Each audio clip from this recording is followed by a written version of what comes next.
Yeah, did you know where you wanted to end? When Sci-Fi gave you the last two, you had a clear... Yes. Yeah, we had to. Seasons 3 and 4 were designed as one big arc, big story. So there's a scene in the first episode of season 3 that's in our series finale. So we had to know what they were wearing, why there were bullet holes, where those bullet holes came from. That's just the nature of making the show. So if we go back and rewatch seasons 1 through 3, will we be able to go, oh, yes, she's clearly the witness? You will go, yes, and other things. And can you point to those specifics? There are things about our characters in Revelations. You're going to be like, God, I don't. They were so obvious about it too. There's one thing in the season opener of season 3. I am shocked nobody has picked on Mom. And I'm like, we have just basically said it out loud, and we'll see. Yeah, but you'll go. I'll have to watch that. Yeah, we'll see. He warned us. So how is the season finale that you ended, or series finale that you ended up with, different from what you... It is a giant fucking movie. We just finished shooting it. I directed it. And we nearly all died. It's so big, and had to... It's the end of the story. So it's very much a very big, epic end. Really emotional. It was emotional to shoot. It was very hard. It was hard. It was very, very sweet. But what's in traditional 12 Monkeys method, we just finished shooting that finale. Now we're all going off to Europe for another month to shoot pieces of other episodes. So we have one big adventure left to us. Even though we've said goodbye and shot the end, we still get to have this other big adventure. Do you think you'll be going into maybe another show about the same world?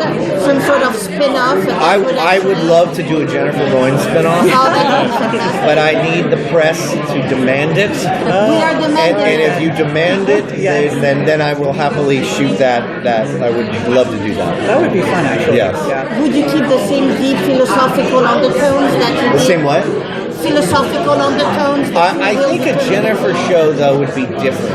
I think it's because the show comes to a definitive end. Jennifer would have to be a different show, but anyway. It's a fantasy. And at its core, this is a show about time travel. So are we going to see any new time period? Yes, you are. You're going to see the Old West. You're going to see the Middle Ages. And you're going to see one hell of a World War II Nazi-occupied France episode that we're about to go shoot with 200 extras, and it's gigantic, and I don't know how I'm going to get through it. And is there any period you visited? What's been your favorite and least favorite so far? My favorite period? And your least favorite? My least favorite? Oh, that's tough. My least favorite. My favorite is always probably the 40s. Just what a look, and what the costumes and the wardrobe. I also really enjoyed the 1800s. The Victorian era was really nice. My least favorite would probably be, it's probably present day, because it's so, it's what we all see, you know. This is why the show moved away a lot from that. It needed to set the course in season 1, but who gives a shit about present day? We're here, you know. Is there any character that, now that you've completed it, that you think, oh, yeah, this was not how I intended this character to go in this direction, or for these changes?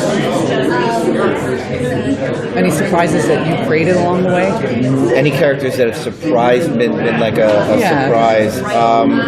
Olivia was something that the more we saw Allison, the more we wanted to write for her, and the more she inherited.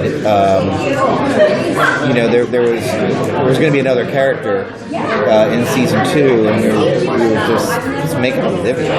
Olivia's awesome, that's a character who I've been so pleasantly surprised in how is has come into its own.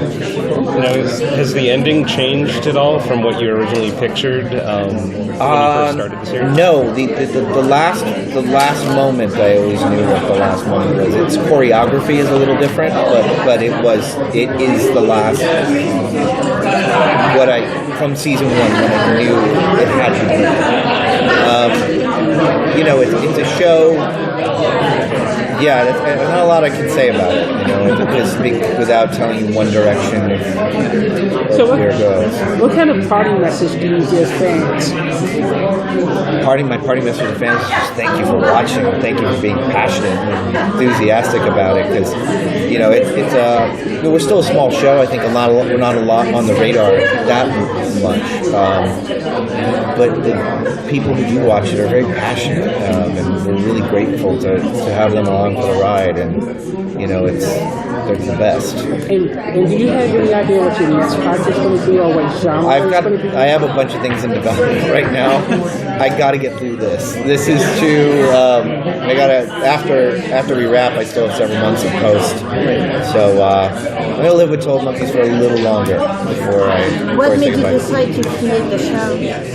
I love time travel. And I You wanted have the DeLorean, right? I do. Yeah. Well, but I love. So, but for me, it was like a serialized time travel show. Let's do that. And when I sat down with Travis, my writing partner at the time, I just wrote the first 2 acts by myself, not knowing where it went. That's actually what we ended up shooting. It was called Splinter. It wasn't called 12 Monkeys. And I gave it to Travis. I'm like, let's just do this. And then he jumped in, and then we figured it out. But we never intended to show anybody because it had a paradox. I'm like, nobody's going to get this. Nobody likes time travel. And then it ended up in the hands of Atlas and became 12 Monkeys. And then years later, here we are. To your credit, it's done remarkably well. I mean, because there's so much debate over time travel and, like you said, the inconsistencies and that sort of thing. But time travel is like another character in the show. Yeah. And 12 Monkeys wasn't a real well-known property. Yeah. I mean, the way we looked at it was lean into it. Yeah. We're like, so this is a paradox, and they would have to do this. Let's do it. Let's, you know what I mean? Let's talk about it. Yeah. So yeah, I'm glad you guys like it.